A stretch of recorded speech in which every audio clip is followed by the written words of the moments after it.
Assalamualaikum warahmatullahi wabarakatuh. Halo adik-adik, perkenalkan saya Sri Elisa. Saya akan memaparkan materi perubahan kondisi alam akibat aktivitas manusia. Apakah kalian tahu apa saja perubahan kondisi alam akibat aktivitas manusia? Ada beberapa perubahan di antaranya. Pertama, pencemaran air, kedua, pencemaran udara, ketiga, pencemaran tanah, keempat, kebakaran hutan, kelima, pemanasan global atau perubahan iklim. Pencemaran air.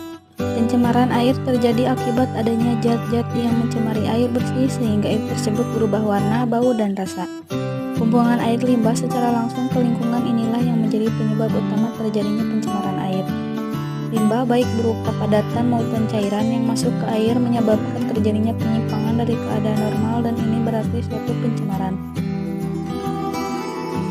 Pencemaran udara. Pencemaran udara adalah bertambahnya bahan atau substrat fisik atau kimia ke dalam lingkungan udara normal yang mencapai sejumlah tertentu, sehingga dapat dideteksi oleh manusia yang dapat dihitung dan diukur, serta dapat memberikan efek pada manusia, binatang, vegetasi, dan material. Pencemaran tanah. Pencemaran tanah tidak jauh berbeda dengan pencemaran air maupun udara. Daratan mengalami pencemaran apabila ada bahan-bahan asing baik yang bersifat organik maupun bersifat anorganik berada di permukaan tanah yang menyebabkan daratan rusak dan tidak memberikan daya dukung bagi kehidupan manusia. Pencemaran tanah seperti penggunaan pestisida yang berlebihan sehingga kadar humus atau kesuburan tanah menjadi berkurang. Kebakaran hutan. Penyebab terjadinya kebakaran di lahan gambut dikarenakan kondisi tanah gambut dan vegetasi yang tumbuh di atasnya merupakan bahan bakar potensial yang apabila mengalami kekeringan akan mudah terbakar. Tanah gambut juga bersifat kering tak balik atau irreversible drying yang apabila kekeringan dalam waktu lama akan sulit mengikat air kembali sehingga rawan terbakar. Pemanasan global atau perubahan iklim.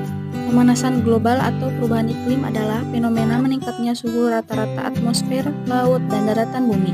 Hal ini terjadi primarily akibat meningkat emisi gas rumah kaca, terutama karbon dioksida yang dihasilkan dari aktivitas manusia. Selanjutnya yaitu kesimpulan. Kesimpulan dari pencemaran air, tanah, udara, kebakaran hutan, dan pemanasan global atau perubahan iklim adalah masalah serius yang harus segera diatasi.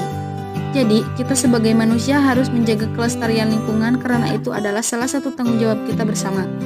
Dengan melakukan upaya-upaya pencegahan dan penanggulangan, kita dapat menciptakan lingkungan yang sehat dan berkelanjutan untuk generasi mendatang.